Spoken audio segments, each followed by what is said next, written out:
Hello, everyone. Welcome to this webinar on Laudato Si, and in the context of the week of celebrations of Laudato Si. I will give you a brief introduction in a few moments. My name is Josiane Gauthier. I will be moderating this webinar. But first, a few instructions. This webinar is going to be all in English, so there's no interpretation. We will, of course, try to speak clearly and slowly for those for whom it's not the first language. We would also ask participants to introduce themselves in the chat so that we know who's here and who's joining us. And the webinar will be recorded, so that's for your information as well. There will be a Q&A session of 30 minutes after the keynote speakers, and you'll have an opportunity then to direct your questions specifically to the speakers. So for now, I would actually ask us to start with a prayer, which has been prepared by Cardinal Hollerich and Cardinal Bagnasco. These are the presidents of Comece and CCEE, two members of ELSIA, the organizers of this webinar. And it's a special prayer for this COVID time. We will listen to the prayer, and then I will offer a few words of introduction.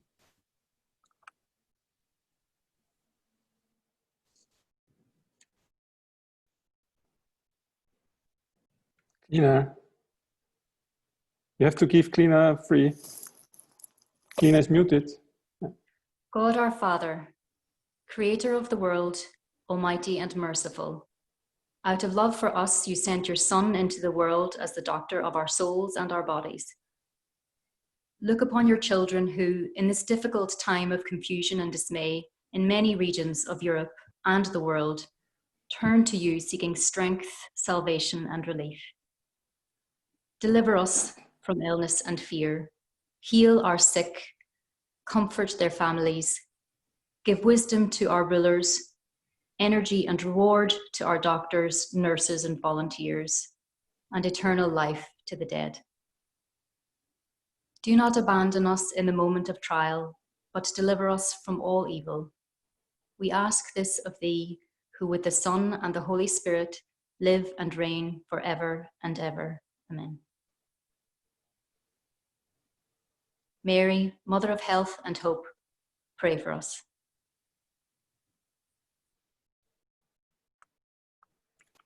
Thank you, Clina. And welcome, everybody. Thank you so much for being with us here today for this very special discussion, which is the prodigious coming together of many other reflections, which I will try to share with you. The context and the background of today's webinar is that we are in the midst of activities marking and celebrating 5 years since the publication of Laudato Si, an encyclical letter written by Pope Francis to the whole world on caring for our common home. Today's gathering is also the 3rd annual Reflection Day on Laudato Si, organized by ELSIA, European Laudato Si Alliance. This is a group of organizations that are joining forces here in Europe to promote climate and social justice. Highly inspired by the encyclical letter Laudato Si, this alliance brings together the following organizations: Comece, Commission of the Bishops' Conferences of the EU; JESC, Jesuit European Social Center; SITSE, an international family of Catholic social justice organizations; GCCM, Global Catholic Climate Movement; Justice and Peace Europe; CCEE, the Council of Bishops' Conferences of Europe. But this celebration and reflection around Laudato Si is also set in a quite special context, the one that we're all living through very personally. And that is the context of the pandemic. Indeed, it seems to affect everything, touch and influence on every discussion, and has begun to reshape the way we're looking at our economy, our policies, our relationships, and our future. It has certainly forced many of us to stop and think.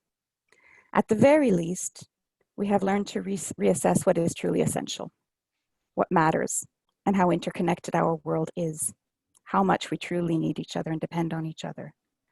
Some will remind us that we were already in a crisis before the pandemic. Urgent action was already needed and is still needed to redirect or slow the course of climate change. Deep transformation of our lifestyles is required, and Pope Francis has called us to an ecological conversion. Finally, we are in Europe, and right now, Europe has a role to play, a leadership role to play in the choices that we make about our future. Just before this multifaceted crisis swept across the planet, Europe was poised to take some leadership on reaching ambitious and critical climate goals through the European Green Deal. This comprehensive plan aims to address many of these systemic and interlinked issues: economy, transportation, energy, food, agriculture, society, on a path that would respect Europe's targets for a healthier and sustainable environment and climate. Furthermore, all of this should happen while being fair and just, because we know that there are always those who seem to suffer more from crises and benefit less from the measures taken to address these problems. How do we ensure social justice? Only yesterday, a first proposal was shared on how the multi-annual financial framework for 2021 to 2027 could both commit to these previous engagements for a better Europe and indeed a better world, while reflecting the new and increased needs brought to the surface by COVID-19. Europe and Europeans have suffered tremendously from this crisis. Some would even say disproportionately.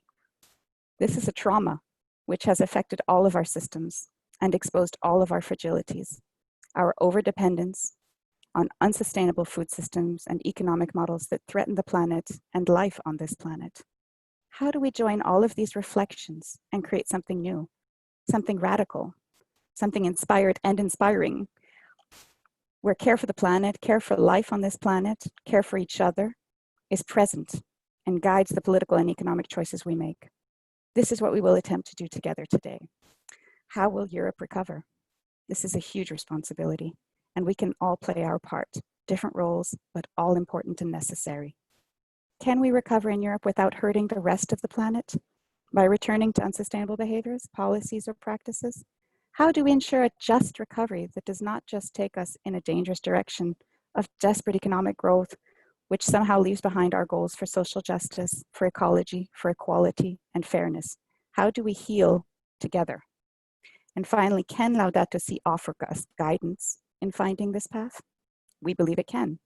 Laudato Si begins with identifying the issues through the C, and then inviting us to analyze our choices and behaviors through the judge. But the final chapters are all about taking action. And this action is personal, it's at the community level, but also at the political. And it's about engaging our political leaders. These are some of the questions that we will touch on together, thanks to our very inspiring speakers, and hopefully also with your very active participation. Here is an opportunity for us all to contribute actively to finding solutions and proposing actions for our common future. Thank you for being with us. And now I would like to introduce our first speaker. We have with us Professor Mariana Matsukata. She's a professor of economics of innovation and public value at University College in London, where she's founding director of the Institute for Innovation and Public Purpose. She is author of The Entrepreneurial State, Debunking Public versus Private Sector Myths, and The Value of Everything, Making and Taking in the Global Economy. IIPP is a member of the New Economy Working Group within the Vatican's COVID-19 Commission. The Vatican has set up a commission to help respond to the crisis right now. This is a very interesting initiative, and hopefully she'll share a little bit about that as well. Thank you for joining us. Please unmute yourself, don't forget. Great, I have. 15 minutes, is that okay? I'm gonna time myself because that's the only way to make sure one does not speak too much. So thank you so much. It's a real honor to be here with you.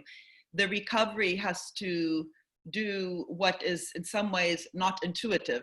What is intuitive for someone like myself with 4 children inside the house is to want to go back to normal and get them out of the house and all the other areas that we could describe as normality. But we have to admit from the beginning that the problems that we currently have are precisely due to that normality.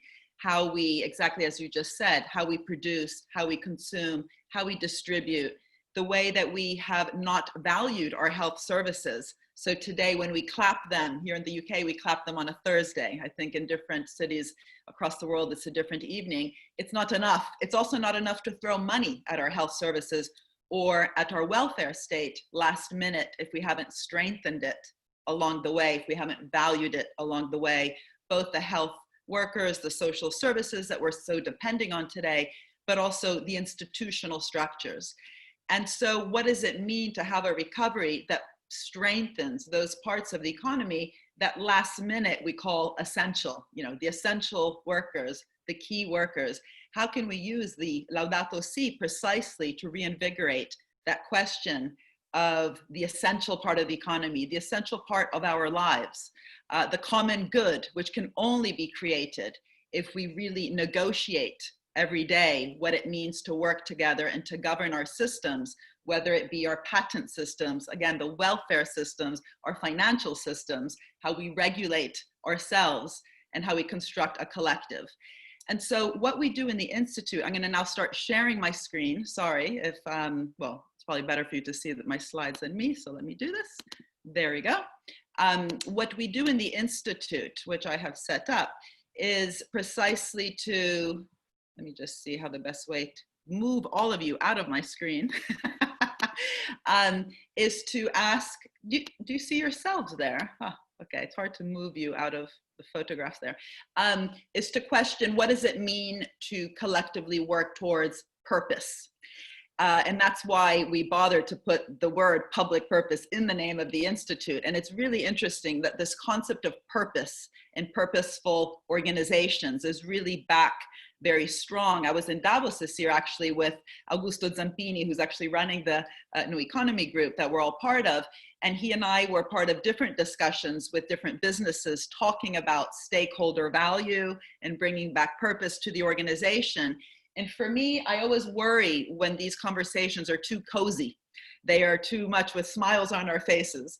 If we bring back a real stakeholder and common good perspective to our economy and our society, it will be a very uncomfortable and rocky road, because it really means unpicking a lot of the problems that are currently governing our system in ways that then produce, you know, a financial crisis, a climate crisis, a health crisis. And of course, there's lots of profits being made along the way. So this issue of how do we also even bring the incumbents with us who are actually benefiting from the current system. Let me see how this moves forward. There we go. And what's very interesting for us is, you know, we kind of begin with words and concepts and try to debunk some of that comfortableness around them. So the word public good in economics, it's as close as it gets to the notion of the common good, which of course the Vatican is a thought leader on. However, how we tend to frame it in economics, it's a correction for something that's not being done somewhere else. So when the private sector doesn't invest enough in areas like research, that's considered a public good. And so you need a correction for the state to come in and invest in that. Or if the private sector creates too much pollution, we need to correct that negative externality with something like a carbon tax. And you can go through all the different ways that we look at market failures as arising.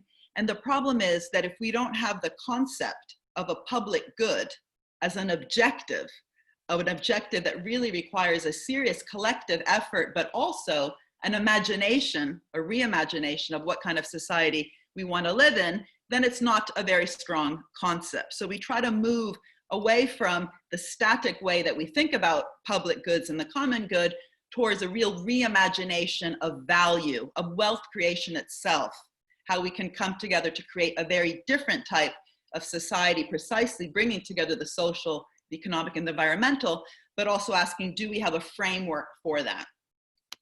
And again, this market failure fixing approach, which is so embedded inside economic theory, is precisely the one that I think that really cripples policymakers, both before our crises, during them, and after them. So this idea that you have to wait for something like the crisis we're experiencing to actually decide to invest in our health services. So to patch things up, too little, too late. And so I do think it's very important to ask ourselves, what does it mean to have a more ambitious agenda than a failure fixing system? So I call this market co-creation and co-shaping. And when I say the market, of course, I don't mean that all we should worry about is the market, but sometimes I should say I find a bit weak when we say we need to bring the social, the economic, and the environmental together, unless we have also along the way debunked the economic. And that's where I myself have tried to really focus on, because as long as we allow the economy and the market itself to be defined as it has been, It's actually much harder to bring together the social, the economic, and the environmental. And for me, markets are really outcomes of how we govern our economy. They are outcomes of how the private sector governs itself. Is it shareholder value maximization or stakeholder maximization? It depends how we govern our state institutions, whether they are, again, just fixing markets or being much more proactive towards governing markets to deliver public interest outcomes, more inclusive and sustainable growth. And it really matters how the different actors, public, private, and citizen groups, trade unions, interact. And for that reason, I often say, let's not get too comfortable even with the word partnership. It sounds good, doesn't it, to partner together, to collaborate. But if we are collaborating and partnering, creating ecosystems that are not symbiotic and mutualistic, then we have a problem. And so we really need the concept of purpose to come to the center of our relationships. And we actually need metrics for that. We need to understand in any system, whether it's a health innovation system when we're producing a vaccine, or another form of system, say around renewable energy, whether the system we're creating is symbiotic, mutualistic, or perhaps parasitic and predator-prey. And so in a book I wrote, apologies for some self-promotion here, on value, I tried to bring these questions back to the core of how we even talk about value in the economy. Who is valuable? Where does wealth creation come from? How do we distinguish value creation from value extraction when underlying this concept of value, unfortunately, is a very static understanding where only the things that have a price are valuable, right? This is why healthcare hasn't been properly valued in our economy, because many goods that are provided by the state for free, we only know how to value the inputs of them. So the costs, including public education, the salaries of the teachers goes into GDP. We don't know how to value the outcome of a well-structured, well-resourced, and imaginative, creative public education system or public health system. And also what value is created itself. So, you know, vaccines are great to create. We need them today. We will not get over the COVID crisis. But if we are governing that process in a problematic way, allowing patents to be abused, to be too strong, too upstream, so the tools for research are actually privatized, and too wide, so used for strategic reasons to block other actors to collaborate, then that's a big problem. And so a lot of what I think the kind of resurrection through Laudato Si of this notion of the common good for economics really means to have a new narrative, a new vocabulary, moving away from fixing, absolutely co-creating, co-shaping, and negotiating that constantly, away from this notion that risk-taking and creativity happens in one part of the economy, and then the state is just there to de-risk. We need to all admit that we need to welcome uncertainty and be risk takers, but also protect ourselves collectively against the large risks. We need to get away from the notion that policy is just about leveling the playing field. If we want a green transition, we need to use the word of tilting towards a direction, using the whole gamut of policy from taxation to direct investment to purchasing power through procurement policy, for example, to get to something like a green transition. Let me just skip ahead a bit. And so what I've recently tried to do in Europe, because I know this discussion wants to center quite a bit on the European recovery, has been to argue that the Green Deal in Europe, but even the previous way that Europe was talking around inclusive, sustainable, smart, innovation-led growth needs new tools. We need new practices, because unfortunately, problematic theory has fed problematic practices. So the idea that you're not going to take risks and you're just there to level the playing field has formulated certain types of policies. So because we're also celebrating over the last year, the 50th anniversary of the moon landing, I thought it was quite useful to bring to Europe over the last 2 years, and they accepted it. So they actually voted on it in the parliament and the council, this concept of missions. And this is really what I want to focus on in my last minutes here. The concept of missions is really to bring moonshots to all the sustainable development goals, which, as you know, have to do with from poverty to hunger to climate to how we have ruined our oceans. and to start with these grand challenges, but then to turn them into very concrete goals that we can actually say yes or no, did you achieve it? So the moon landing, to get to the moon and back again in 1 generation, we could actually answer yes or no, did we achieve it? But it was addressing a much bigger challenge, which was the space race. And what was interesting about the moon landing is it needed lots of value creation across many different sectors. It wasn't just aeronautics. It required innovation in nutrition, in materials, in textiles, in software, which actually became the software industry. The software industry in some ways emerged from the Apollo project. And it also needed government to really be focused on that challenge, the mission, and to redesign, to really use design thinking, redesign its tools like procurement to crowd in bottom-up solutions, which then the summation of them, even though many failed, got us to the moon and back. And so, you know, starting with the objective, the SDG around climate, really thinking through what might our missions be in Europe, like 100 carbon neutral cities by 2030, you can imagine lots of different sectors would have to come. It would no longer just be an area like renewable energy. We would have to fundamentally transform our mobility systems, our nutrition systems, but having a target like 100 carbon neutral cities, we can then ask ourselves, do we have 100? Do we only have 90? Do we only have 50 or 0? And especially to redesign the procurement, as I was mentioning, grants and loans, the tools of the European Investment Bank, the tools of our national public banks, like in Germany, the KfW, to themselves become more mission-oriented, to crowd in all these different types of experiments and creativity, which those circles on the bottom there show. So buildings with carbon-absorbing components, clean urban electric mobility, citizen carbon ID cards. And, you know, one thing is who decides what the mission is. Of course, the Kennedy moonshot was very top down. I think this is really a moment we can no longer think in that top down way. You will know that there's this concept of the just transition.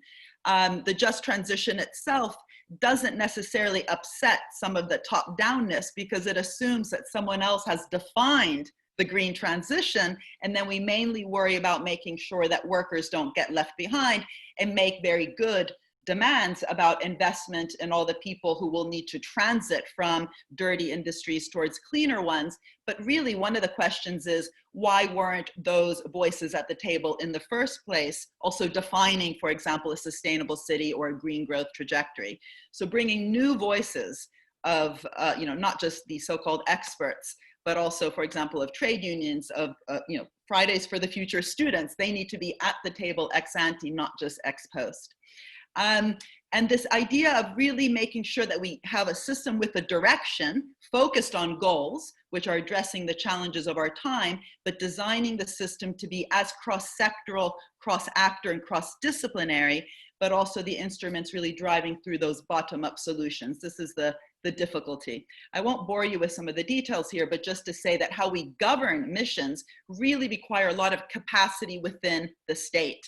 And I just wrote an article in Project Syndicate talking about how COVID has really reflected or shown, it's taught us just what different levels of capacity governments currently have to govern a crisis, let alone to govern an active, well-resourced welfare state. In the UK, where I'm sitting, we have outsourced much of our government capacity to the private sector, and it's absolutely fine. Of course, it has to be public and private and third sector collaborations, but each one of those types of organizations require in-house capacity, the ability to think out of the box, to learn by doing, to learn by trial and error. And unfortunately, we have many states out there that have decided to outsource a lot of their project management, for example, to consulting companies or to private units, which then along the way, they lack their own ability to develop learning and knowledge creation. So really being able to foster these collaborations while also retaining the ability to innovate within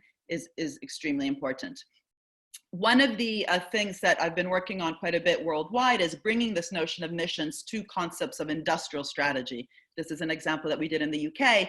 Many countries think about their sectors as, you know, ones that they need to choose which ones to foster. So the UK had a list of 5 sectors: automotive, aeronautics, life sciences, creative industries, financial services.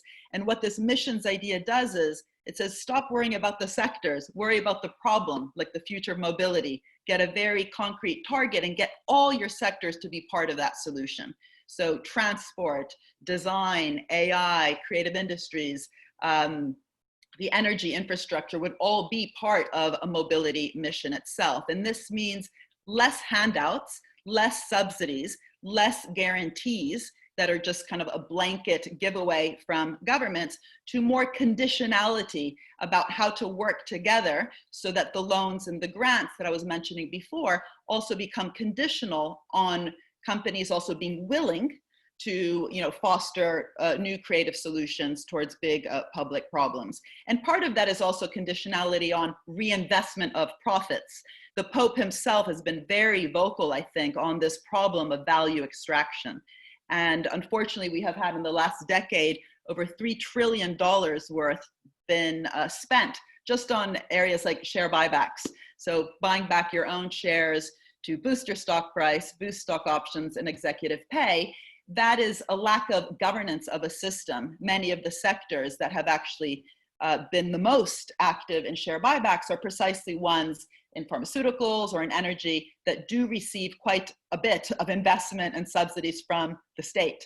And so how to govern a mission-oriented system so there's also more conditionality so that the benefits received by companies from a public actor are also conditional on a reinvestment of those profits towards public goals is key. And that doesn't mean we micromanage, because micromanaging doesn't work, it stifles innovation, but it does mean setting clear directions and governance structures which become conditional on the ability of organizations to get access to that.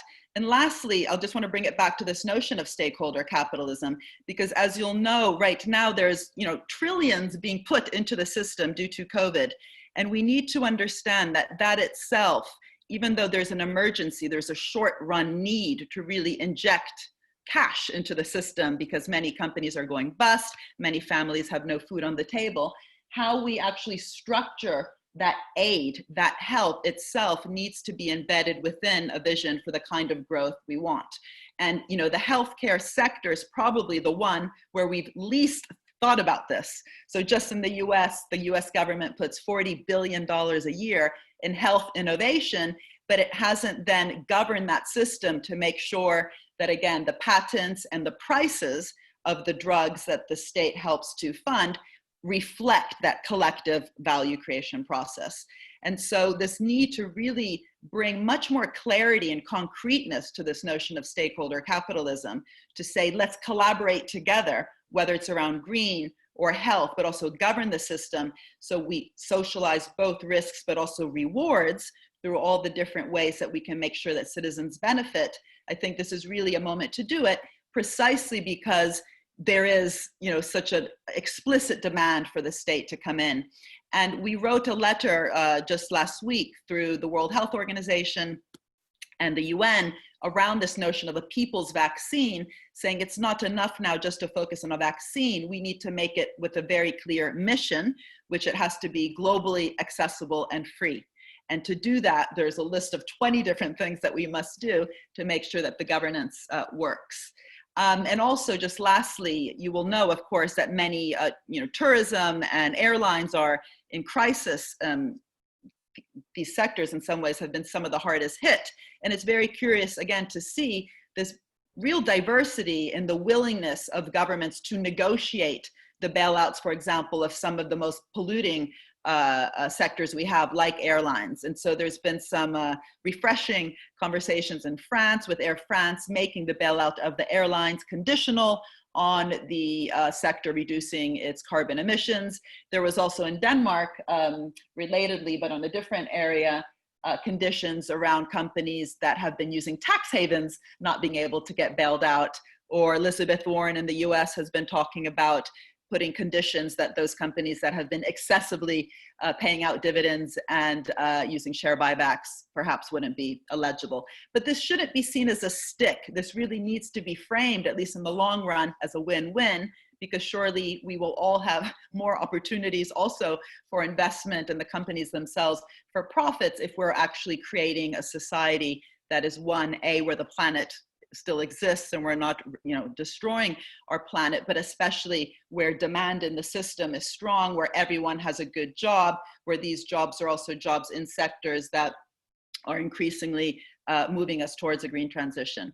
And here, lastly, on the green transition and the just transition, which I already mentioned, we have a lot to learn from systems which actually have experience, real experience, not just corporate social responsibility around this question of working together. So in Mondragon, Spain, we've talked for some months now to the cooperative Mondragon and trying to learn of what does the cooperative model have to teach us for a just transition in terms of not just the corporate governance itself done through a cooperative model, but how we transit, how we move together towards a greener, more inclusive and sustainable society. There's lots of, as I was saying, negotiation, and we need to make sure as many voices are at the table so we don't just have one part of society directing and the others having to fight for a more just transition.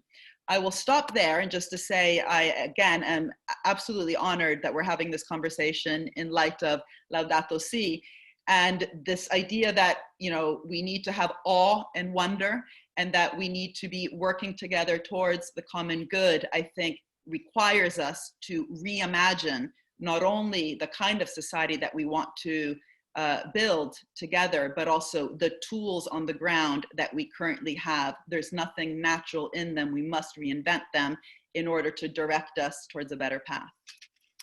And I will stop sharing. Thank you so much. That was so full of information and inspiring thoughts. I think many of us will be digesting for some time to come. And we're very happy that this has been recorded so we can re-listen to some of the excerpts and dive deeper. I would just highlight that I heard a lot, the keywords that came to me were about imagination, about the terms, about the words, the vocabulary we use being very powerful, and who's using them as well is very powerful. So about the voices, making sure that those voices, that other voices are speaking, are being heard, are being listened to. Other ideas can only be generated if other people are there, other voices are there, and that we don't have to reinvent everything, that there are examples, there are ideas, but we have to create space for those ideas to generate and be heard and participate. I also felt, although you didn't use the word participation, that's something that, an image that really came to me was participation. So I will actually stop there because we have another speaker who also likes to speak about reinventing things, I think, and reimagining the world and development as we know it right now. And that's Monseigneur Bruno-Marie Dufay, who's the Secretary of the Dicastery for Promoting Integral Human Development at the Vatican. And he's also currently leading the Vatican COVID-19 Commission created by Pope Francis with the objectives to express the Church's solicitude and care for the whole human family facing the crisis and the pandemic. Knowing Monseigneur Dufay a little bit myself, I know he's also a great champion and incredible spokesperson for Laudato Si. So thank you very much for being with us. Thank you very much, Josiane, and very, very happy to join you for this conversation.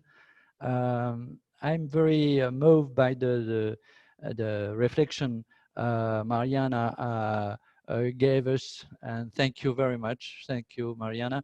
I was thinking with one or two or three concepts you used, and especially the link we could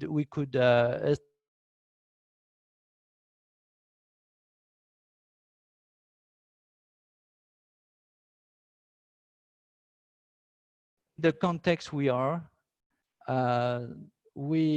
It's possible to have some difficulty with innovation. That's clear that the fear we feel, the fear in front of new challenges we have to develop, to act.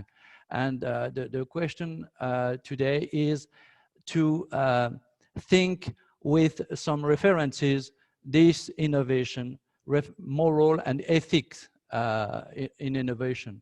And it's my range. I'm not an economist. I am more on the level of these questions of ethics and responsibility. So the question of innovation, mission, and ambition, I think it's a very important frame we could share, and to work together and to encourage people to have this complementarity challenge, I think. So from myself, I would like to propose three main topics, three main ideas. Many people know this reflection of the Pope Francis in the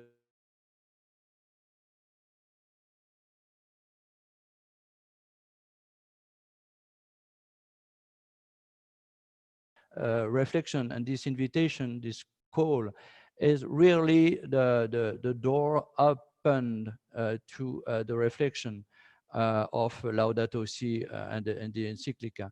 Perhaps this experience, is dramatic experience of the pandemics, put in light our vulnerability, our fragility.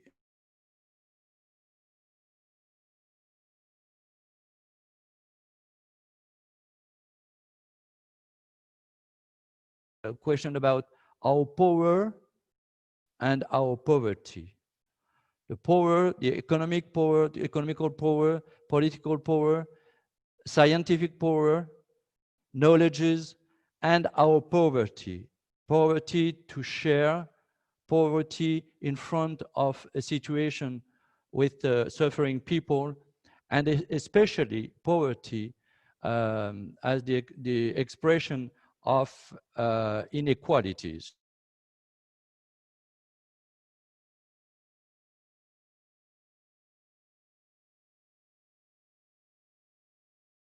Is the result of our unequal system and our development, unequal development. So the question for me perhaps is to begin with this experience of vulnerability.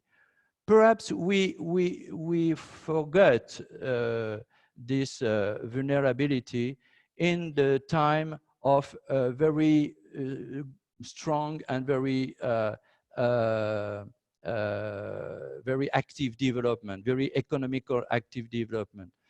Now we are in front of our physical, biological, physical vulnerability, but also in front of our social and political fragility. And when I say political, I say the way to decide.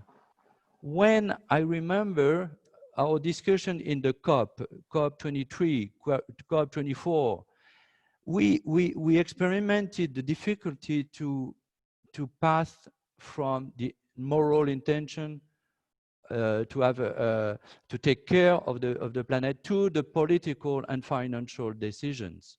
And we could say that the decision was more in the civil society with the action of association, with the citizen action, more in this society than in the political level, the political deciders.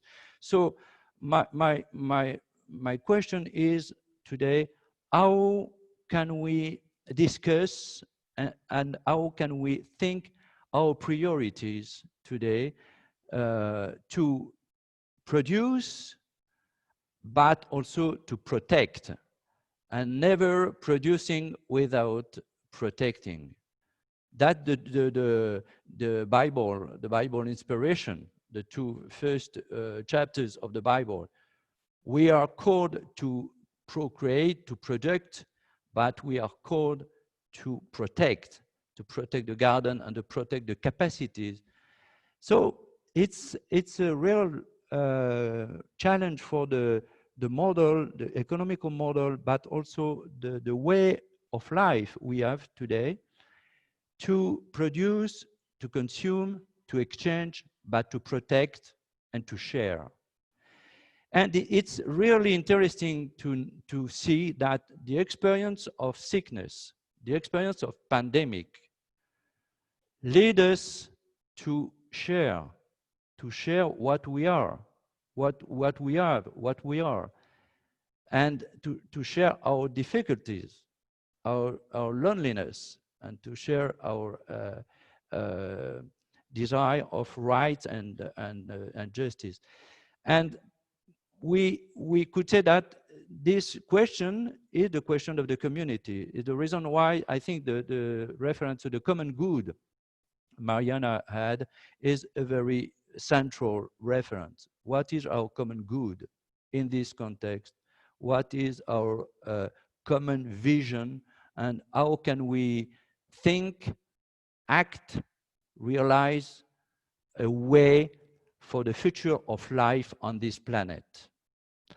And we could say that the Christian anthropology and the Catholic social teaching could help us to build a way, a vision for this mission we have.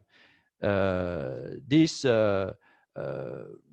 way to think the dignity of the person, but perhaps more dignity, yes, and human rights, but also complementarity of talents and capacities, complementarity of memory and of hope. So I think that we could elaborate some project, economical project, with these references of dignity, complementarity, and cooperation. About Earth, I would like to add that perhaps we reduced health in the past as an instrument. Generally speaking, we could say that the technocratic model, the technocratic paradigm, as we say in the encyclical Laudato Si, is a model with an instrumental approach of natural resources, human resources, persons, health, and so on. But perhaps the conversion we have to do now is to pass from the instrumentalization, from the instrumental approach to another approach with consideration of this health as a condition of economy, condition of community. Health, which was something like evidence, the way to product is becoming the condition to participate. And I remember this this text of Saint Paul, the letter of to the Corinthians, when Paul has this comparison, this way to present our community, our human community, and our Christian community as a body. We are one body. When one element of the body is suffering, all the body is suffering. When the one element, one member of this body is producing, is giving many things, and happy to give its possibilities, all the body is better. So I think this reference is interesting. And arriving to the ethical level, I would say that reading again this text of Laudato Si, we discover that everybody has a part of responsibility. We are actors in this development. We are actors, and unfortunately, we have to recognize that we refuse for some bodies, for a lot of people, to have this part of responsibility. And that the perhaps the main challenge we have today, to have responsibility and to share responsibility, to distinguish the levels of responsibility, but also to call to the responsibility, the common responsibility and the individual responsibility. That's a discussion, conversation we could follow. The second point is to say that we are experimenting a paradoxal feeling between innovation and fear. We are afraid in front of this new context we have today with the pandemics. We are afraid to be without our security, economic securities, financial securities, and so on. So how it's possible, and I think it's paradoxal because the modern model is to trust innovation and to trust new things, new way, new knowledges. So what happened? What happened in this situation? And how can we trust again in innovations, new knowledges, new way to produce and to share? I think it's this question is very important. Okay.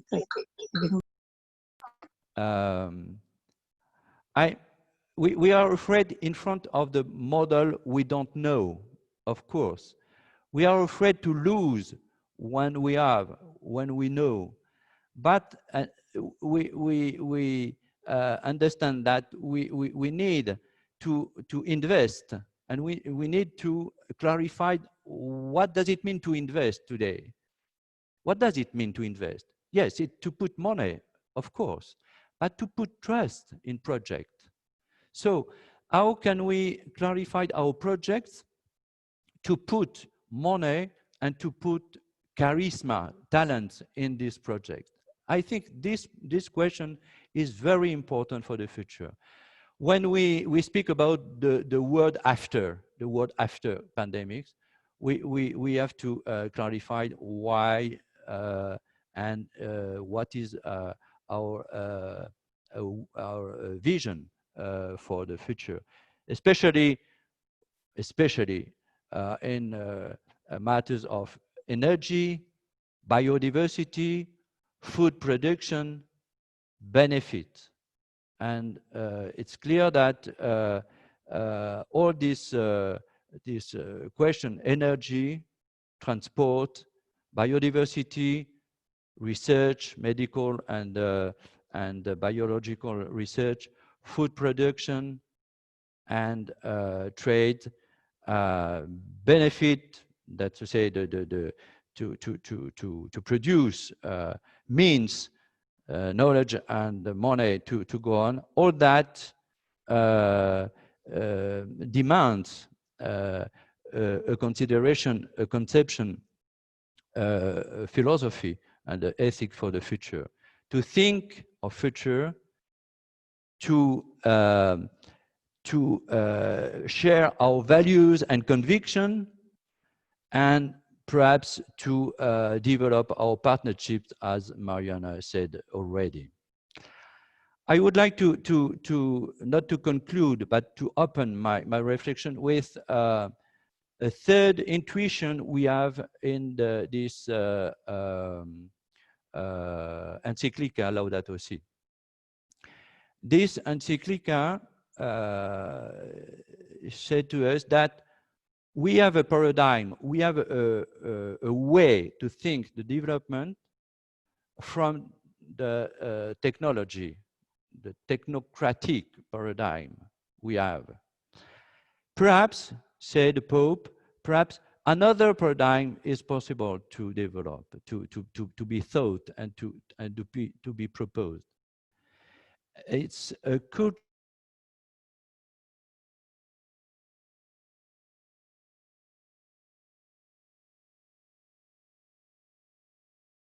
propose the four just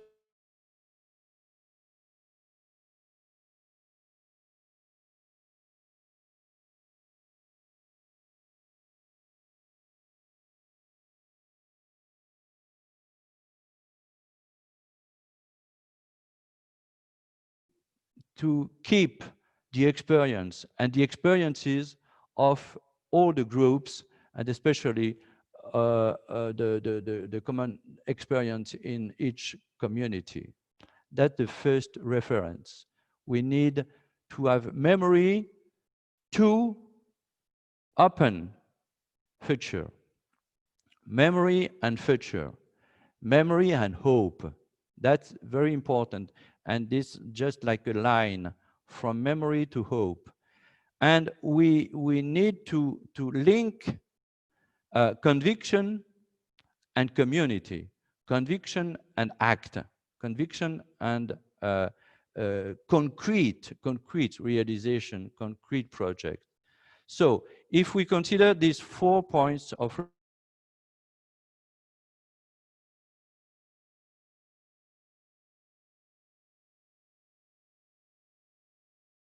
new paradigm, a new way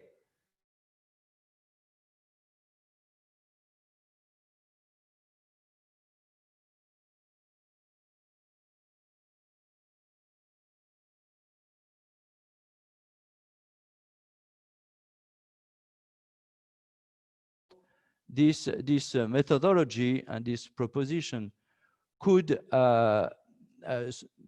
help everybody to pass from this technological paradigm to this new paradigm, which is not against the techniques, against the knowledge, against the experience, but to try to have a new way and a new vision with this knowledge and experience, and opening to a justice and a solidarity. So that's my proposition for today. To listen the cry of the earth and the cry of the poor, and to open to this new way to build a common home, a common world, and to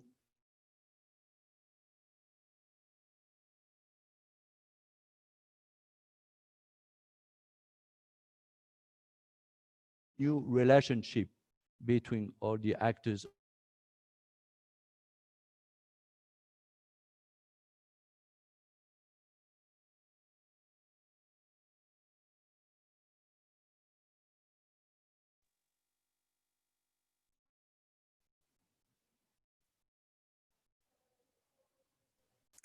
Thank you so much. I'm sorry we missed just a few little bits at the end there because the sound went out, but we'll make sure to get your text so that we can reflect all of your rich ideas. Again, a very full set of reflections. Very much appreciated how you were putting in juxtaposition counter ideas to make us think.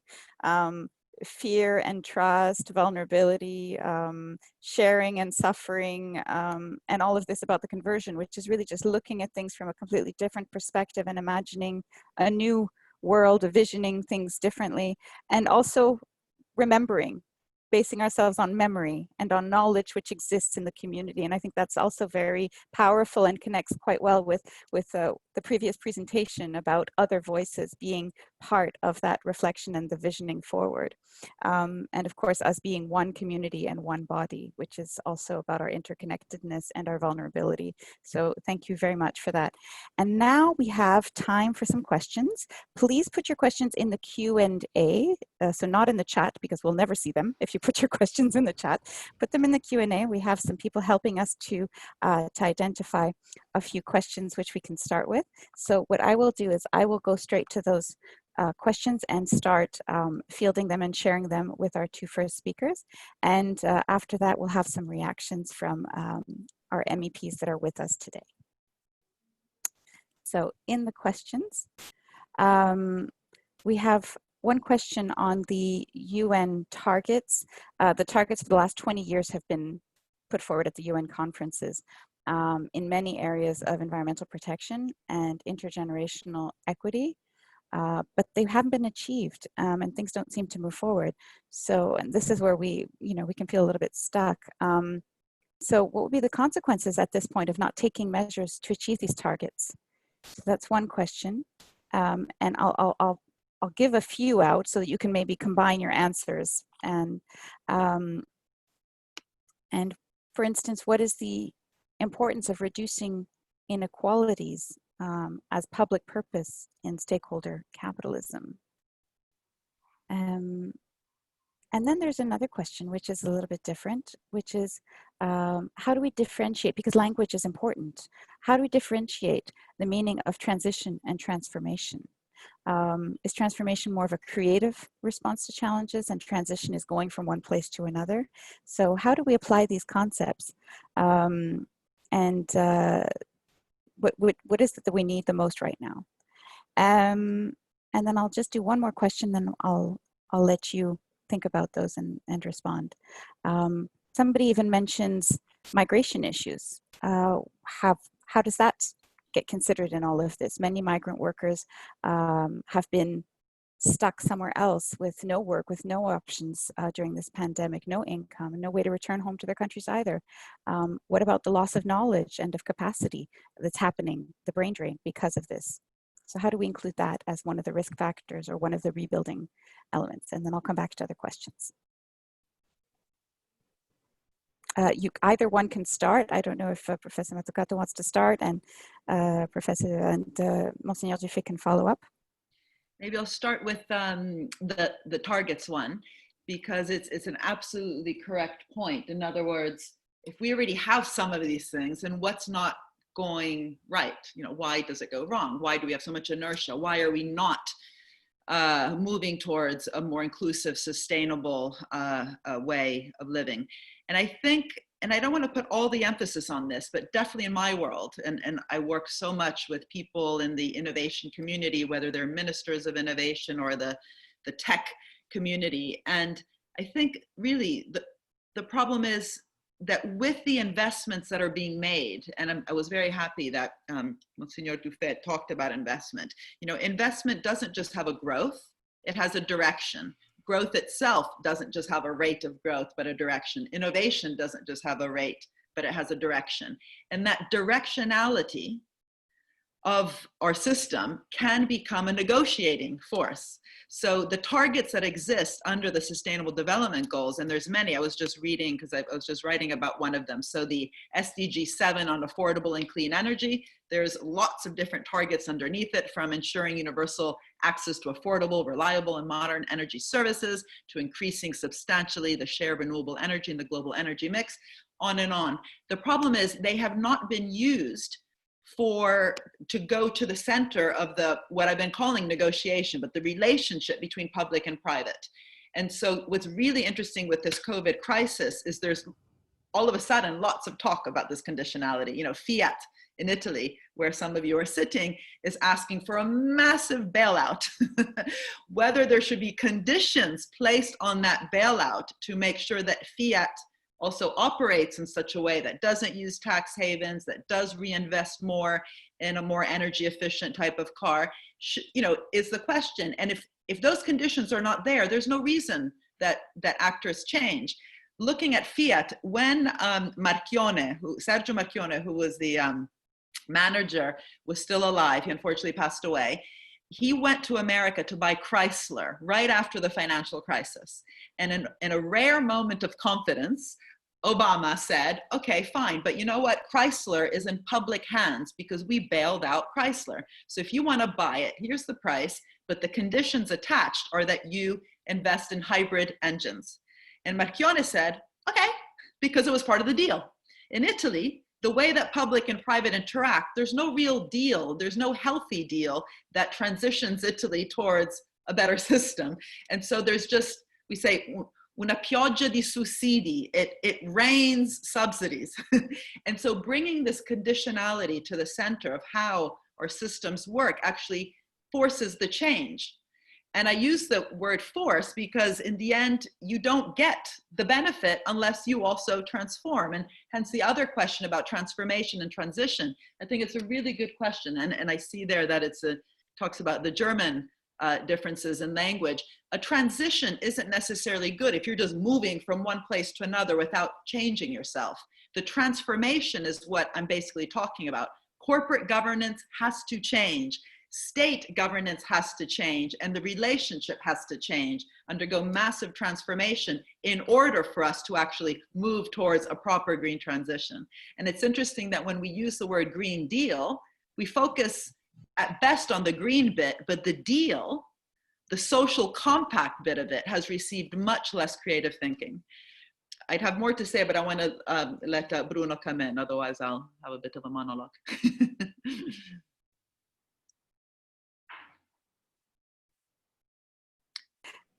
You're on mute. Please go ahead, Monsignor Dufay, sorry.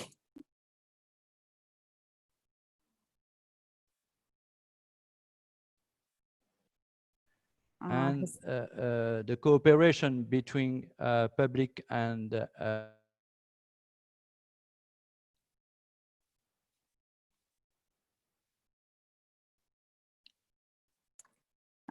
connection is not very good.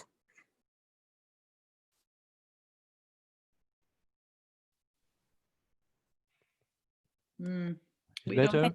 Yes, okay. yes, better. Please try Yeah, again. better? Yes. Okay, okay. So I was speaking about the concept of transformation. Transformation is the modern concept of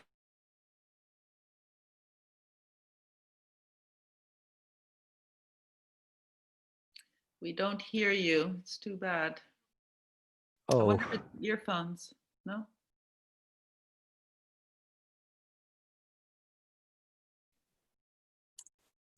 I think it's the connection issue. It seems to be a bit unstable. Let me know if you want me to continue while he's getting it sorted. yeah. So You want to try one more time? Yes. Okay, let's try one more time.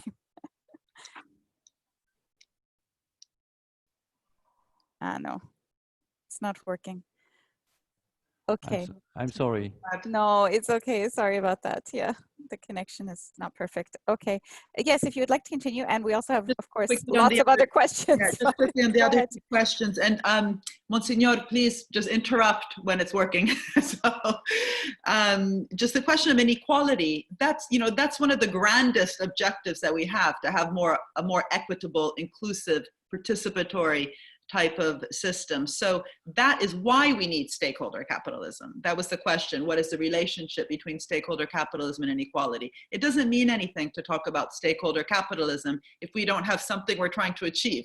The problem is that sometimes by just framing it as inequality or tackling the climate without really making it also very specific, what do we need to do? What are the metrics that we can check ourselves after a year, after 5 years? Are we getting any closer? And if not, have a big mea culpa moment and realize that we're doing things the wrong way, that we are unfortunately operating with status quo tools, instruments, and relationships. That I don't think happens enough. And lastly, with the question of migrants, I mean, it's a huge problem. I read in the chat that they also talked about it as a brain drain. I mean, we should not just think about questions of migrants in terms of the bad conditions that they often have when they arrive to countries. It's the very bad deal that the country has when it's not fostering the best possible conditions, capabilities, and opportunities, as Sen would talk about, to the migrants, because they then cannot participate, as people keep using the word participation, they cannot become part of what a nation is able to produce, but not just in terms of goods and services, but literally to help reimagine the space. And we have, huge problems in our cities. In London, where I live, we currently have a big knife crime problem. Lots of teenagers killing each other on the weekends. And I was speaking to some of them, to youth in Camden, the council where I live in London. And one young 15-year-old said to me, it has to do with self-hate. The kids, both the kids that are stabbing and often the victims themselves have a crisis of self-hate. And so what it means to be so marginalized in a community that you actually no longer see yourself as valuable, and understanding that actually that is one of the sources of some of the most violent crime that we have in our cities. And so one of the first things we should be doing also with migrants is making sure that we, invest in every possible way, physically, socially, and mentally, in people so they can actually become part of our society, but also see themselves as valuable. There's a vicious cycle that the more we don't have the kinds of systems that the common good demands that we all have in order to flourish, there's a vicious cycle downwards. How is the connection, Monsignor Dufay? Would you like to try to address some of these questions? There's also a few others. Maybe I'll share them while you're there. Also, somebody was asking about throwaway culture in this context, and also the difference maybe between integral human development and sustainable development. Why make that nuance? So maybe you could share a little bit on that as well. I try to speak. It's better like that. Much better. Without video. Okay. Yes, it's working. So just to propose a reflection about from this situation of migrant people. I think it's a very interesting example, because we had in Germany, for example, and in France also, a very interesting experience with companies which invested in formation and in receiving migrants for jobs, and some companies said it's very interesting, because with these capacities, these capabilities, I said Amartya Sen, the capabilities of the migrants, we realize some new activities. So that's very another paradoxal situation. When you invest to teach and to associate, to cooperate with migrants, you can receive the person, and you can realize new projects with new persons, projects with with memories, with an experience, another culture, another language, but with a new cooperation, a new way to cooperate. That first point. The second point about the link between public and private initiatives. I think that we are in front of a new challenge about the responsibility of the states.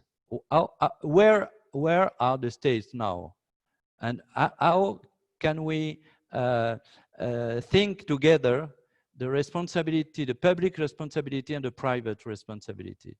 The state is not only the economical actor to support with finance, to support the economical actors.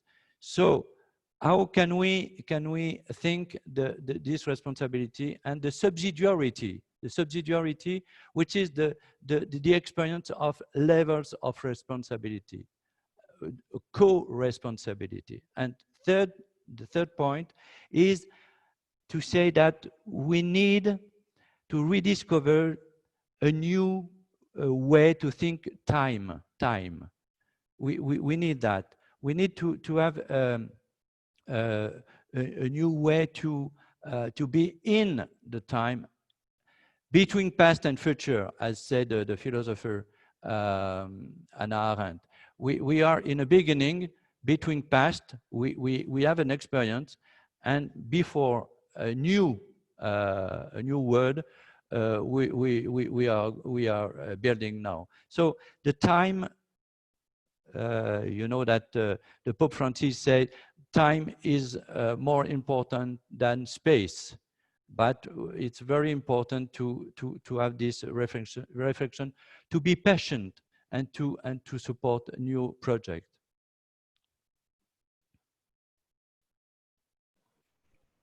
Thank you so much. So we have a number of questions. I don't know that we'll manage to get through all of them, but there's a few really maybe poignant ones.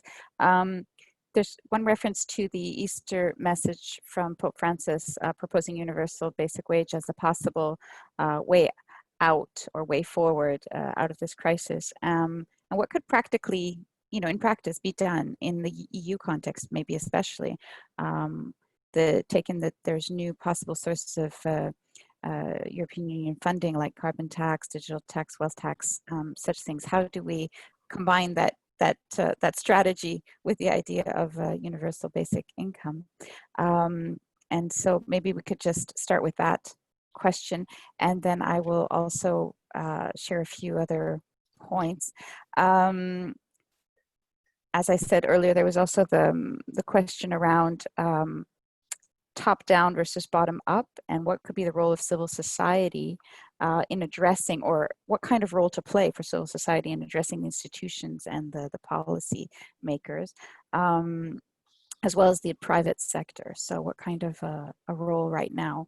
And there's also a question saying that there's a certain fear, of course, that any country or state that was living a rather comfortable way of life before certain prosperity before the crisis will simply try to return that to that place immediately. Whether or not this is sustainable, so that the economy will really take over all other motives. So how to fight for the common good in such a context. Okay, maybe I'll start with the UBI one.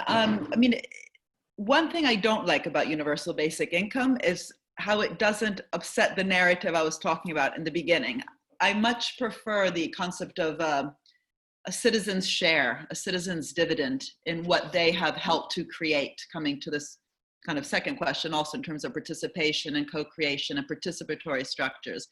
It's not surprising to me that the big tech giants, and I know many of the people that run them, so I don't want to, make an us versus them discussion. However, the companies that have really actually benefited massively from all the social infrastructure around them, including from, most of the technology in our iPhones that make our iPhones smart and not stupid, were actually funded by collective funds, public funds. So internet, GPS, touchscreen, Siri, it was all publicly financed. Then of course you needed a smart company to put it together and sell it as a well-designed product. That requires lots of innovation. But the fact that the tech community supports UBI so strongly, I think is because it doesn't upset the idea of where wealth comes from. You have the tech entrepreneurs, the wealth creators saying, oh, we need to hand out back to citizens some 20,000, 10,000, whatever that may be, so they can go off and do their poetry classes or have some sort of social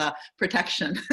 I think that's the wrong way to put it. I think that once we admit that there is a common good and we need the right structures, which the common good framing says that we must be investing in, the very structures that allow us to build the common good have to be invested back in, then we also need the proper taxation system that also brings back that revenue and reinvests back into all the things that we all need to flourish. So that's the first point. We need to get our tax systems right. It is a crime how much we allow both tax evasion and tax avoidance, which together are often much larger than countries' deficits. But also by framing it as a citizen's share, it upsets that value narrative that I was talking about before. It changes the confidence. It changes the degree to which the different parties come to the table with the same sense of I am strong and I deserve something.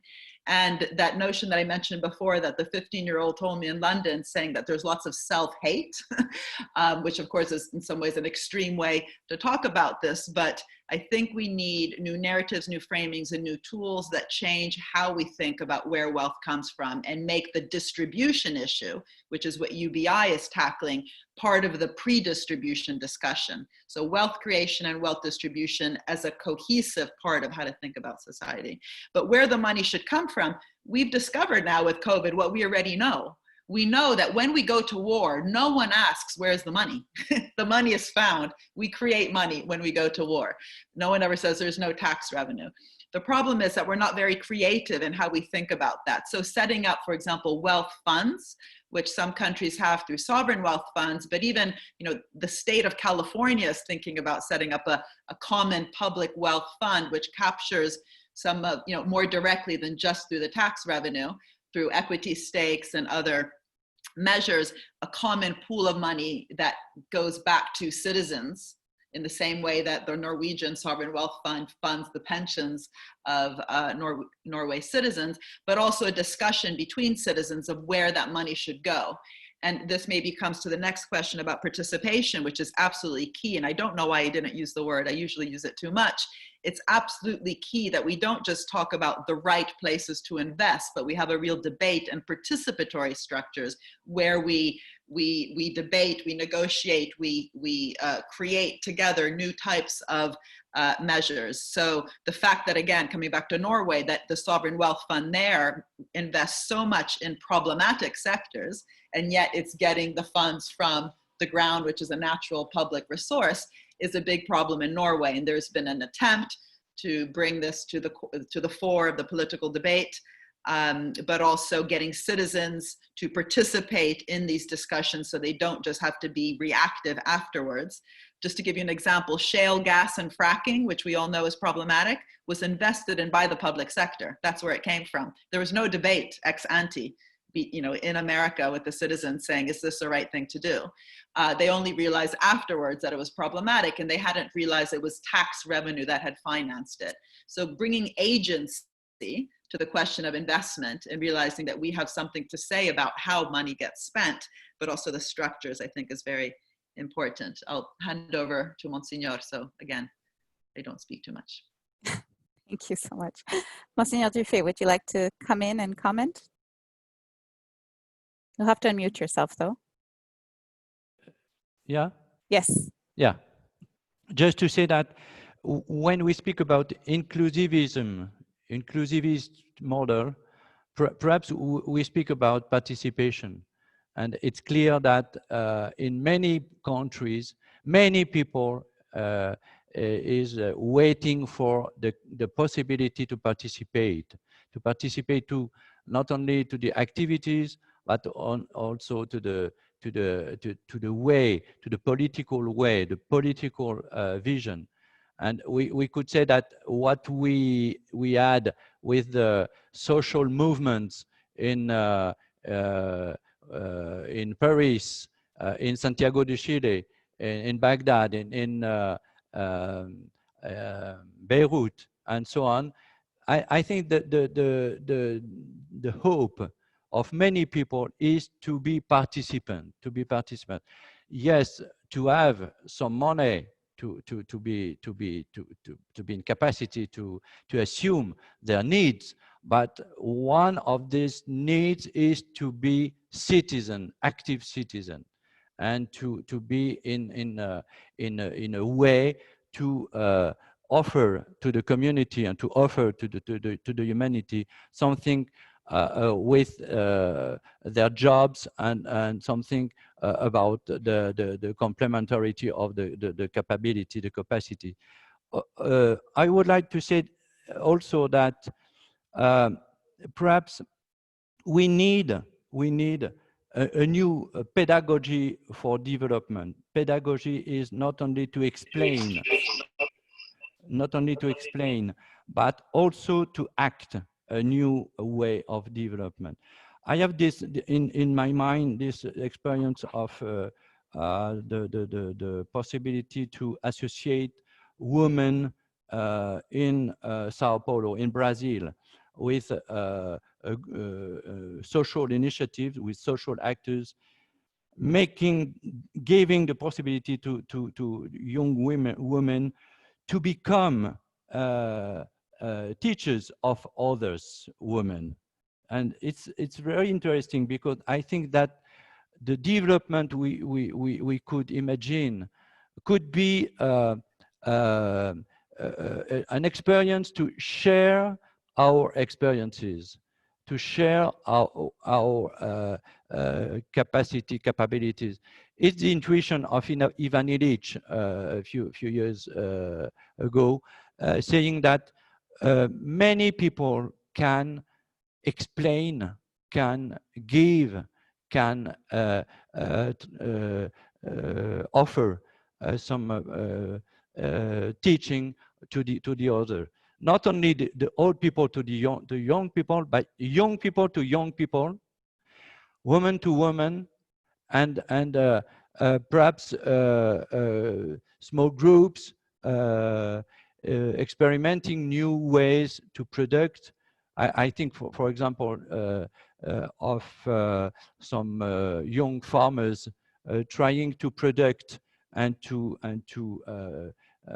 propose good goods for the people.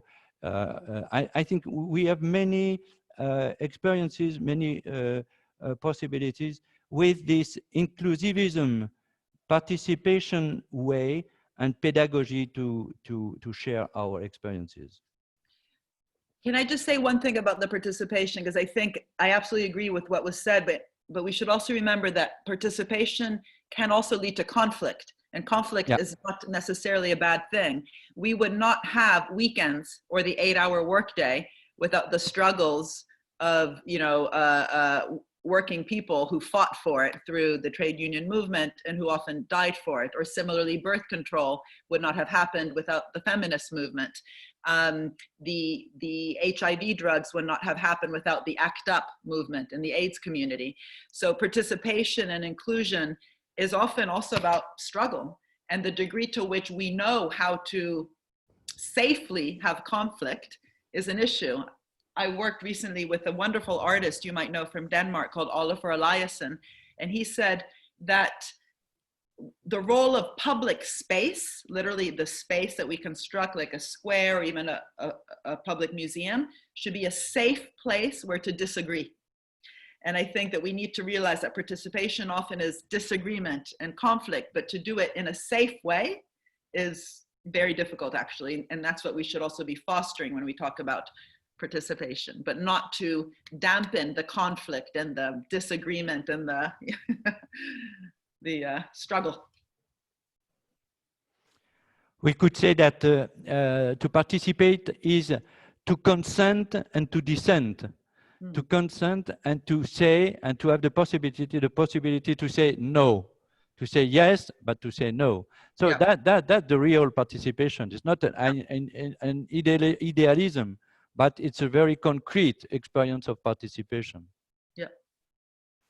Thank you both so much. And in that spirit, I think the connection with the next two speakers is very elegant, because we have the opportunity of having two members of European Parliament with us, and they know something about debate and differences of opinion and having the courage to face certain healthy conflicts and discuss issues, especially when it talks about our future. So I would like to welcome Patricia Toia and Lucas Mandal, who have joined us today. Thank you so much.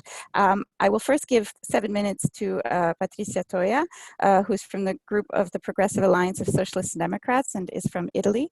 And you have 7 minutes to react to everything you've heard, but also maybe you've had a chance to look at some of the questions, and maybe some of them on the specific future of Europe in this context would be where you could bring in some thoughts for all of us. Thank you so much.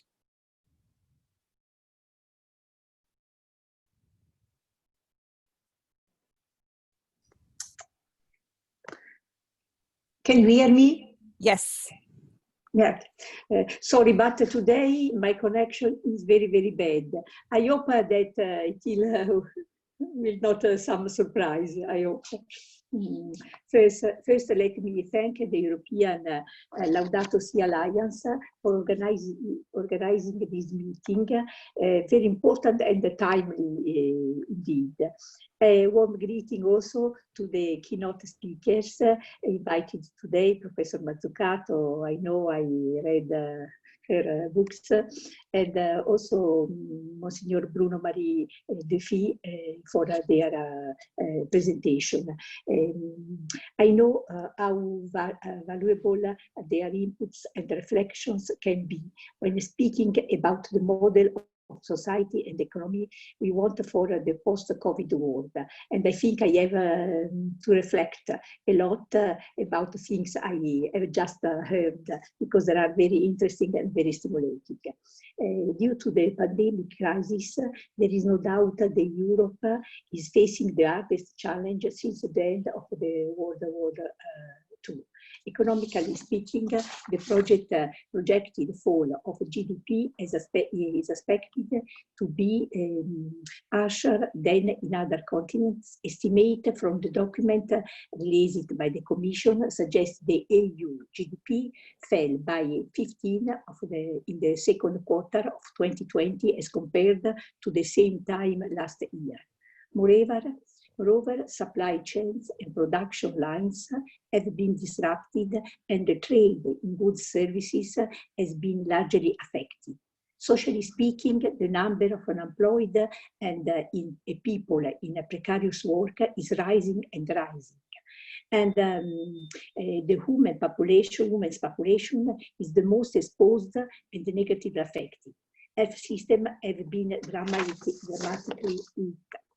Older generation too often left without proper care and protection, while child poverty is getting worse in an alarming way. Insecurity among the population will be, in short, a key issue to deal with. Frankly speaking, we are paying the price of unsustainable and unjust choices made in the past, which have put even the environment we live in at risk. Business as usual is not longer valid, we know. It is clear that we are living an epochal change. So it is upon to politics to lead the way in another way, in a different way. That is why the restoration and the recovery path for our continent must be green and fair. I want to add also social, green, fair, and social. We forgot too often this word. What the pandemic has clearly shown to us is the nature and human beings share common destiny. When one is suffering, the other suffers the consequences. Or our common home, as Pope Francis teaches in Laudato Si, is the perimeter of our action. I share here the words of Cardinal Turkson when he says, living in a common home requires solidarity in assessing the goods of creation as a common good, and solidarity in applying the fruits of research and technology. You mentioned some often times the technology to make our home healthier and more habitable for all. I cannot agree more, especially the reference to R&I. For instance, I have been calling the EU to be at the forefront of the research for a vaccine or a cure for coronavirus, accessible and affordable to all, anywhere, because it must be considered, in my opinion, and I am working in this direction in the Parliament, it must be considered as a global common good, in the full sense, as indicated also in a recent WHO COVID-19 resolution.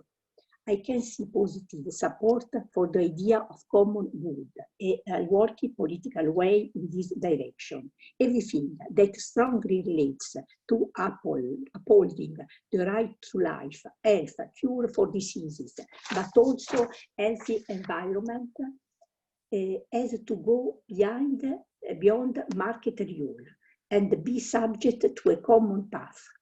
Another point I wanted to underline in this period, where this about the role of state and the public power.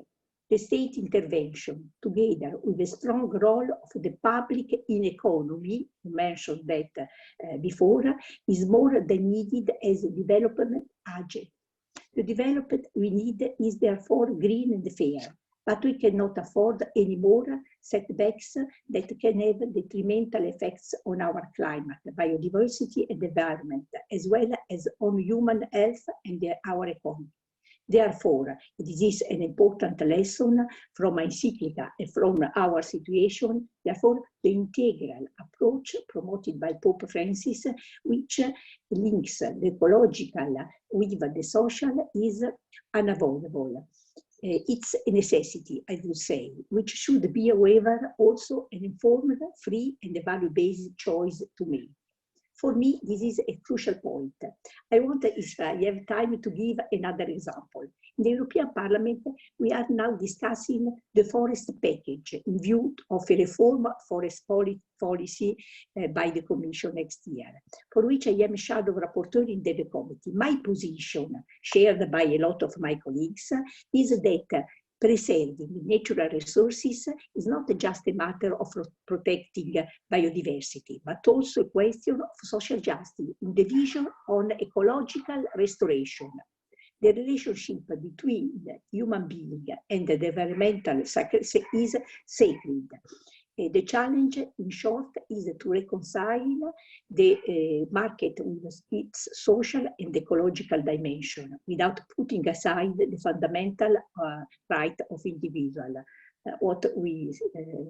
It happens a lot of time. The Green Deal is therefore the most appropriate growth strategy for the EU because it aims to give positive stimuli to our economy, to create a job while accelerating the green transition in a cost-efficient way.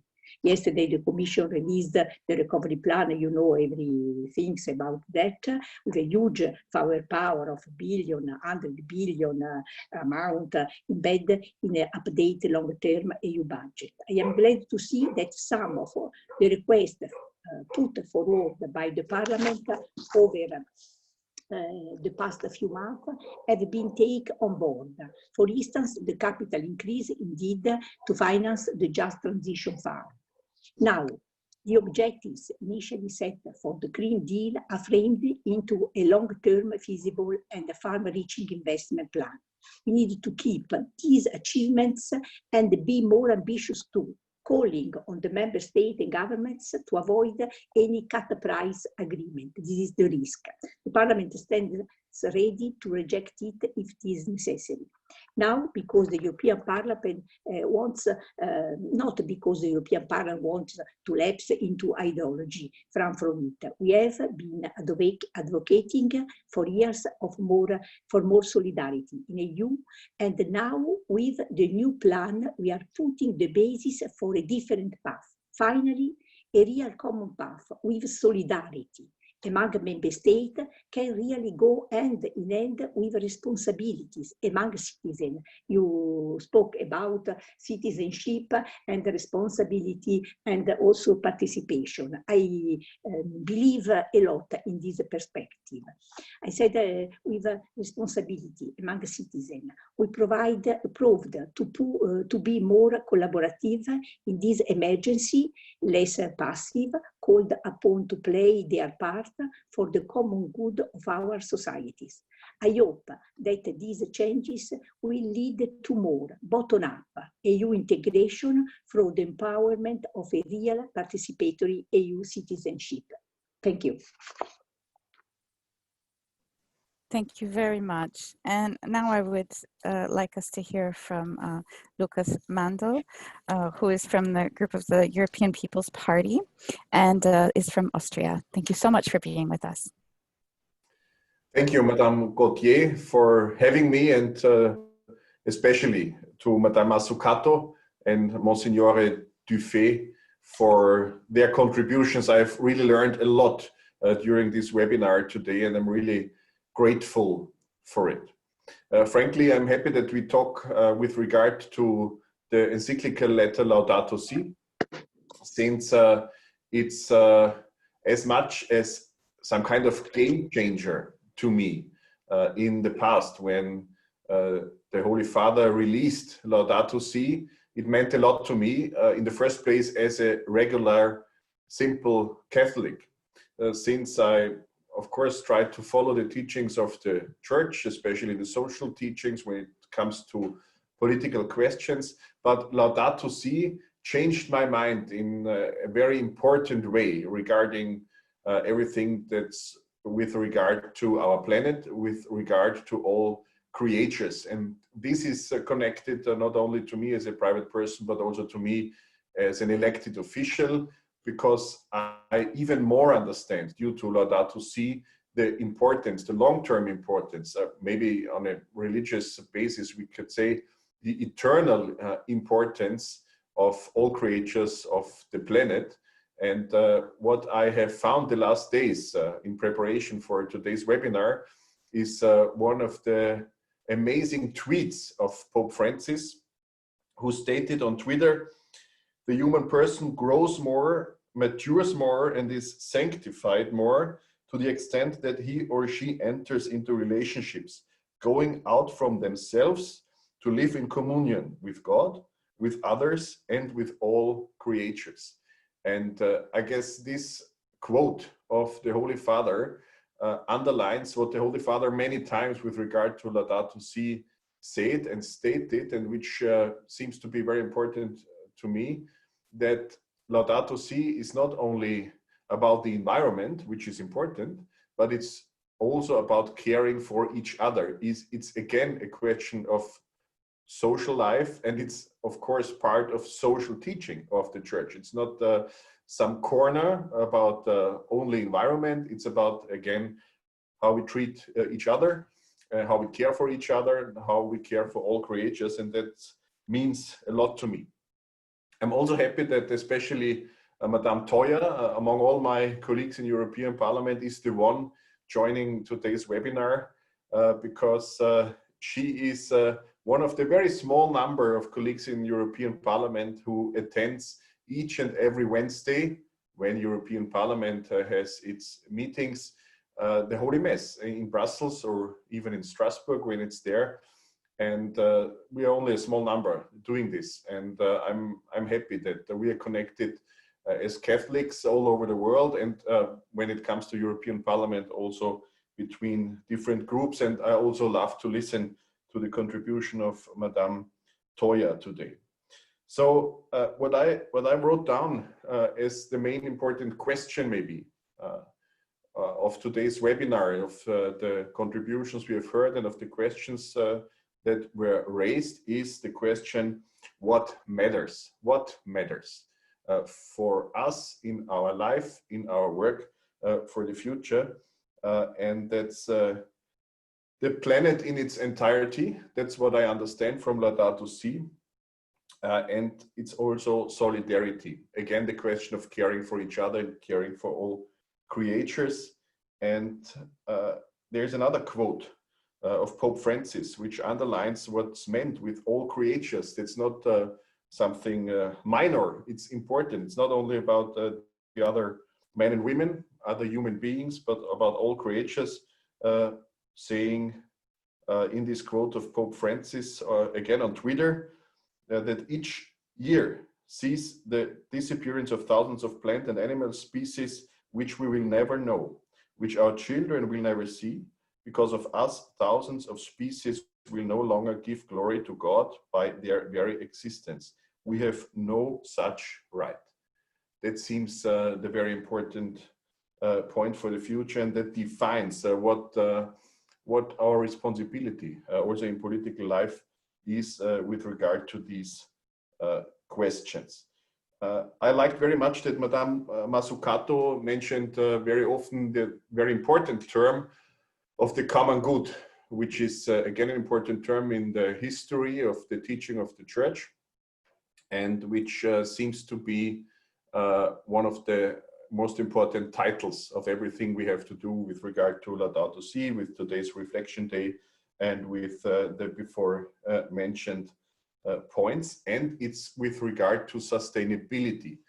And as you may know, in political life, the term sustainability is very often discussed in many different ways, but to me it's pretty easy to define sustainability, that future generations should at least not have less opportunities to live, to dwell, than today's generations. And that's pretty easy, I guess, to define, and it's relevant for nearly each and every political field, each and every field of life.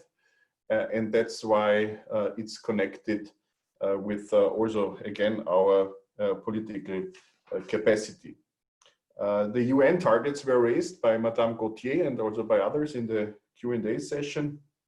The Sustainable Development Goals, again, the expression of sustainability is present in the SDGs, Sustainable Development Goals, and they are really a framework, I would say, a coalition of the willing all over the world. Let's use this expression, a coalition of the willing, from people all over the world, from officials, from people with influence, from people in academia and each and every different field. The Sustainable Development Goals are a framework of how to work to achieve these goals. And with regard to Laudato Si, especially these 5 Sustainable Development Goals seem important to me and are also part of my parliamentary work, and of course also of the work of Madame Toya, as I assume. That's human dignity, regional and global stability. Especially the regional stability seems so important to me. My understanding is that it's also on the mind of Pope Francis all the time, that where people live locally, regionally, things have to become better and have to be in place properly. The third one is the healthy planet.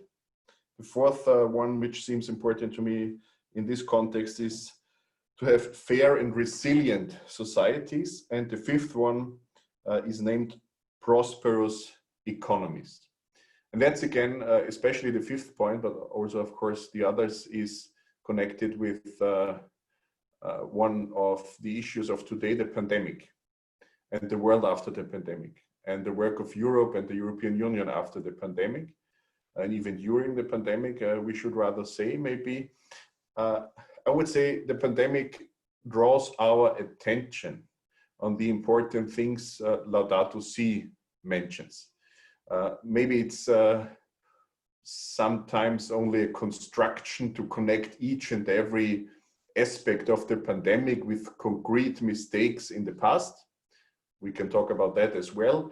But regarding the future, of course, entirely, 100% the pandemic draws our attention on what priorities matter, what matters. Again, this question is raised, at least in my view, due to the pandemic and because of the pandemic. What the European Union is doing regarding SDGs in the field of the healthy planet, in the field of environment, is the so-called New Green Deal. And it's still in place, even after the pandemic. If somebody had thought maybe money would be reallocated differently due to pandemic necessities, it's actually the case that the New Green Deal must remain in place, is maybe even more important than before the pandemic. But I also want to draw your attention on the role Europe plays on the whole world.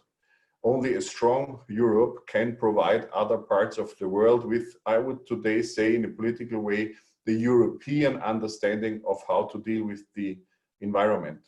We only 4 to 5% of the world's population. Okay, we have 25%, nearly that, of world's GDP. We spend social funds nearly 50% of the whole world, which also tells us a lot about the other parts of the world. So only a strong Europe can connect to the rest of the world and provide a good example. Maybe that's the most important thing, providing a good example in dealing with the planet and in dealing with environment. Maybe 2 last points. The one is the next generation Europe. That's what it's called in European Parliament in plenary session this week. The next generation Europe after the pandemic means that member states properly, and also with regard always to their specific condition, have to be supported. Secondly, member states and the whole economy has to be kick-started again, so to speak. This is also with regard to employees. This is with regard to small and middle-sized enterprises. This is the field where we discuss on a political level whether there should be more grants from European level or rather more loans from European level, but it's important to invest money there. especially with regard to what Madame Matsukata said today, I want to underline the importance of education, also professional training and all fields of education, especially when it comes to the question of how we deal with each other, how we care for each other, and how we conduct in the future. Helping private investments is a fourth point.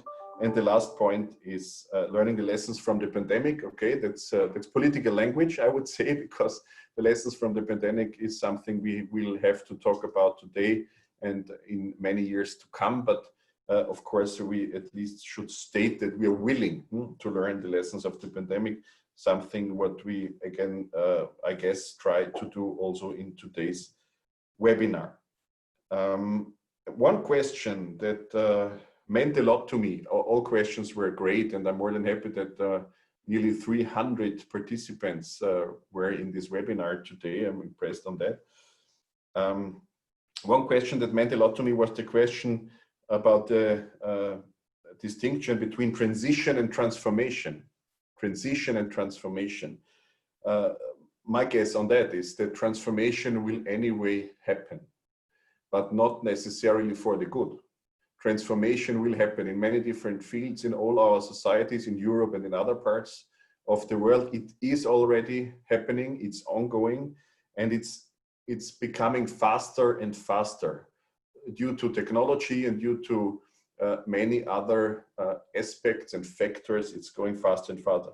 Transition is the thing we should take care of. We as mankind, each and every human being, each and every responsible person, each and every person of goodwill, as I have said before, and especially, of course, in our responsibility as elected officials, we have to do the best to make sure the transition is running in a positive way with all the aspects and values we have been talking about today. But we have not only been talking, we have also been listening. All of us have most of the time been listening. And my understanding is always, especially when it comes to politics and politicians, that we have to listen primarily to understand. In the first place, listen to understand and not only listen to respond. And that's why I'm more than happy to have the opportunity not only to speak today, but also to listen today. I thank you again, and I hope all of us remain in contact and gather more and more people connected with a goodwill to provide good service to this generation and the future generations to come. Thank you again. Thank you so much, Mr. Mandal, for sharing, and thank you again, Madame Toya, as well, for your reactions. We've come to the end of our time together, but we have some closing remarks from Father Peter Rosic, who has been listening and who will offer us maybe a few words before we close with a prayer. Thank you, Josiane, and thank you all participants for joining and staying with us online for 2 hours. Hundreds have registered from 6 continents, and all will receive recordings. And we have come together in this webinar from different state institutions, politicians, NGOs, international NGOs, civil society, churches. It's great to see us coming together in such a number, and it seems that it's necessary. It seems that we are providing a path on how to move on. It's also interesting to see the chat that developed in this webinar. However, that's also sometimes temptation, because we tend to overburden our brain as we are overburdening the planet. We think that we can do so much, and then our brain heats up and it's really hard to focus sometimes. And I think what we are learning from the current crisis is to reduce certain events, certain movements, so that we can live and flourish. How can that come about? I was impressed first by you, Josiane, who talked about the role of Laudato Si specifically in the environment of the European Union and Europe in a just recovery. We have seen that in the last crisis, at least at the beginning, the European Union has failed to serve those, especially those who were most suffering and needed help. And you also pointed out that we can all play a role. And in a sense, as Europe and Europeans have been able to respond to crisis at momentous occasions in history, so today too, we have a chance and actually an obligation to do the same. I was also struck by economist Matsukata to speak about and hear about the purpose. And I think it's now really important for us to reimagine and reshape purpose and values for Europe. Of course, then there is this concrete question of how exactly would this be translated into what you call measurable results, for example, in terms of milestones or steps of action. So it's not just an idea, but actually we talk about people. And this is a suggestion I would make. We need to speak about people. We need to speak about individuals and communities. And that has come up a little bit in the question and answer part through participation. And I think when we talk about connectedness, we need to talk about human life and the flourishment of human beings, of communities, not just of processes. They're crucial, not just of how we will get there, but who will get there and who will be in our main focus. And I think the emphasis of Monsignor Dufay on vulnerability that has been so widespreadly spoken from and by Pope Francis is really important, so that we don't have those false certainties, but that we focus on the essential. We talked about what is essential. And in a sense, participation is essential. And we need to bring together in this connectedness both green and fair and social, as was mentioned by MEP Toya. You even spoke about the sacred relationship between the human and social ecological. And I much like the question of MEP Mandal, who said, so what matters? What is really important thing? What is really important here? And perhaps a few points. One is not just to defend, but also promote and reimagine the community if we speak of common good. And particularly those who are poor, who are the weakest, who are excluded. And often here the excluded are the youth. We didn't speak about the youth today, and I think we have to, because they will suffer most due to climate change. We will die soon. We are already, we're old. But the youth will suffer because of the lack of choices and actions on our behalf. For that also, considering the youth, we need to structure the recovery through better and more, let's say, more just tax systems that we heard of across political parties and fractions. And I would like to invite the two politicians that join us today, and our politicians, be bolder, convince us. You need to show us leadership so that not only you, of course, but everybody can move on. There is no question that we cannot return to the system that preceded the crisis. We have to move on. And I think what is very important for us today is to enter into a process of conversion. And we can only do that through reflection and going deeper while acting fast and fresh. And the Pope has been a marvelous example in that.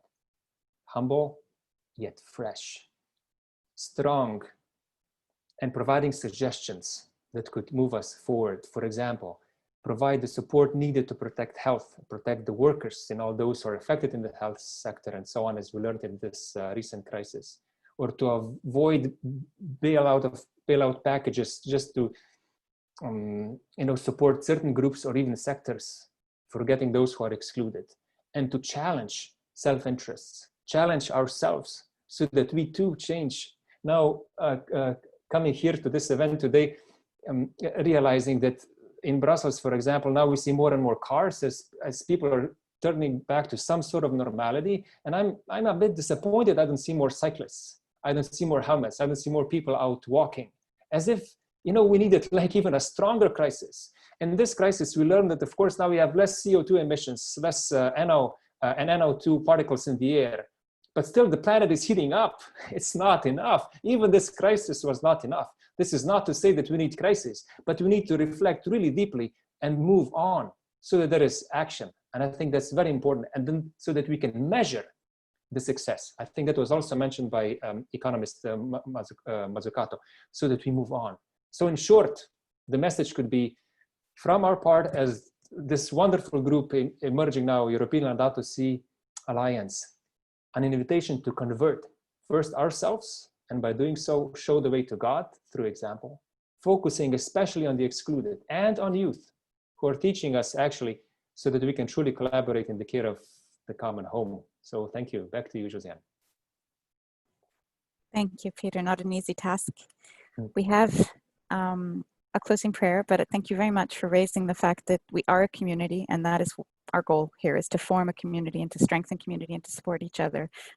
So we will continue to do that from where we sit. Klina, would you share with us, please, the final prayer before we all move on with our day? Thank you all so much for being here. With pleasure. Thank you, Josiane. And thank you to everyone for being here. A common prayer for the 5th anniversary of Laudato Si. Loving God, creator of heaven and earth and all that is in them. You created us in your own image and made us stewards of all your creation. You blessed us with the sun, water, and bountiful land so that all might be nourished. Open our minds and touch our hearts so that we may attend to your gift of creation. Help us to be conscious that our common home belongs not only to us, but to all of your creatures and to all future generations, and that it is our responsibility to preserve it. May we help each person secure the food and resources that they need. Be present to those in need in these trying times, especially the poorest and those most at risk of being left behind. Transform our fear and feelings of isolation into hope and fraternity, so that we may experience a true conversion of the heart. Help us to show creative solidarity in addressing the consequences of this global pandemic. Make us courageous to embrace the changes that are needed in search of the common good. Now more than ever, may we feel that we are all interconnected and interdependent. Enable us to listen and respond to the cry of the earth and the cry of the poor. May the present sufferings be the birth pangs of a more fraternal and sustainable world. Under the loving gaze of Mary, help of Christians, we make this prayer through Christ our Lord. Amen. Amen. Amen. So with this, we close this third reflection day of Laudato Si and the LCN network. Thank you so much for joining us, and we hope to welcome you to future events and activities. Please stay tuned. We will be talking about this going forward. Thank you, everyone. Goodbye. Ciao, ciao. Ciao. Bye-bye. Bye-bye. Thank you. Goodbye. Thank you again.